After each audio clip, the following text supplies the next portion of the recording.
In 1996, 739 companies went public in America. Last year, only 25 did. Companies are going public at less than a third the rate they were 3 decades ago. Even stranger, some already public companies are choosing to disappear from the stock market entirely. 30 years ago, more than 8,000 companies traded publicly in the US. Today, that number sits closer to 4,000. Half. So what changed? Why are companies avoiding public markets? And why does it matter to you? Let's start with the basics. Why would any company want to go public? Picture a small business owner who makes premium car seats for luxury automakers. Good margins, steady demand, solid reputation. But this owner has been tinkering with a new engine design. The trouble is, building engines costs serious money. Raw materials, specialized equipment, factory space, new hires. The business is healthy, but not healthy enough to fund that leap. So the owner pitches a wealthy friend. Give me the cash, take 10% of the company. The friend agrees. The engines launch and sell faster than anyone expected. Ford and Volkswagen both place orders. Then the owner has another idea. We make engines now. Why not drivetrains? Why not entire cars?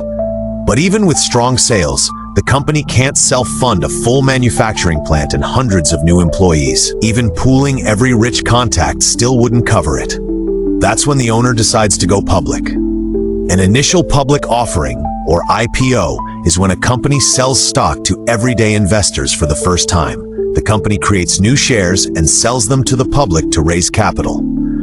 But how do you price those shares? The company hires an underwriter, usually a big bank. The underwriter evaluates whether the company is ready, how much money it should raise, how many new shares to issue, and what price range makes sense. Selling new shares dilutes everyone's ownership slightly, but the company gets a large cash injection in return. The night before trading begins, shares are allocated, typically to large institutions like pension funds at the IPO price. That money goes directly to the company. The next morning, anyone can buy or sell the stock. From that day forward, the company operates in full view. It publishes quarterly earnings, answers analyst questions, and deals with media attention. So why endure all that scrutiny? Because the rewards can be enormous.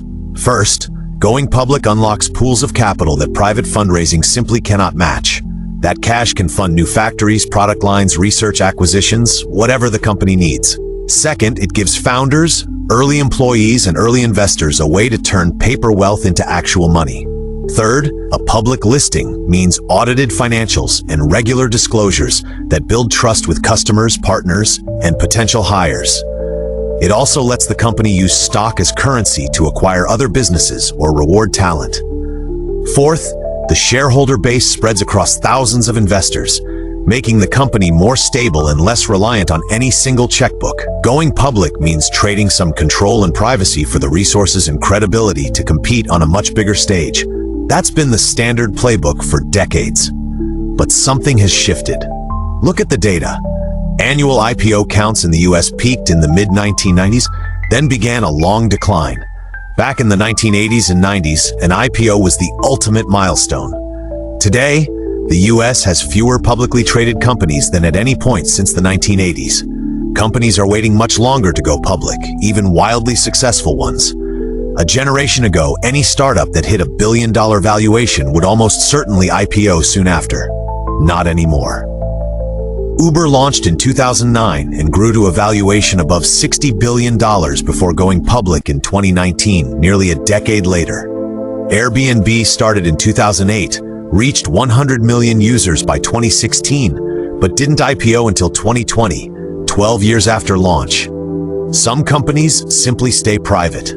Stripe, the payments company founded in 2010, was recently valued at over $100 billion with no public IPO plans.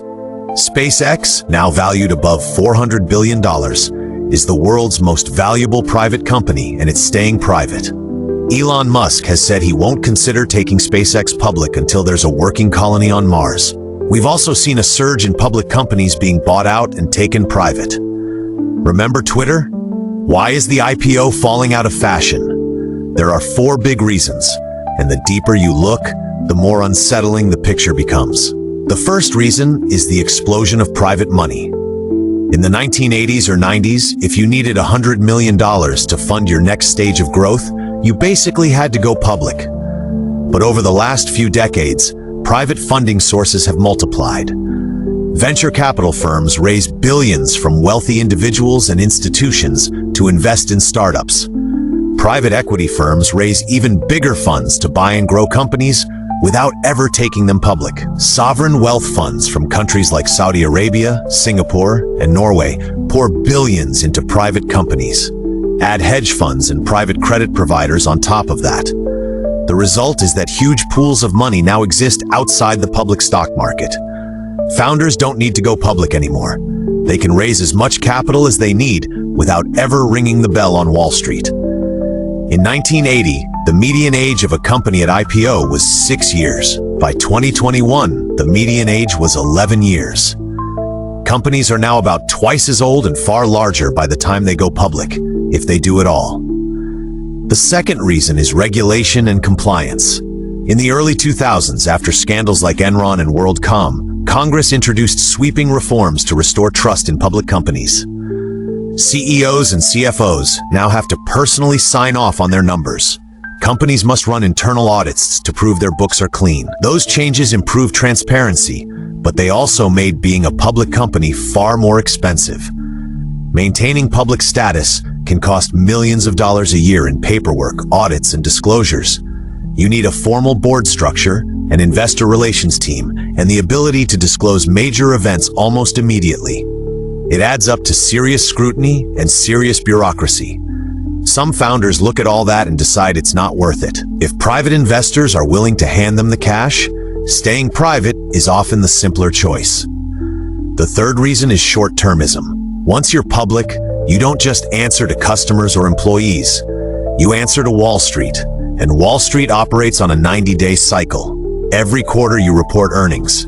Miss your target by a penny, and your stock can drop. Say something slightly pessimistic on an earnings call, and billions of dollars in market value can evaporate in an afternoon. Netflix lost more than 20% of its value in a single day after reporting fewer subscribers than analysts expected.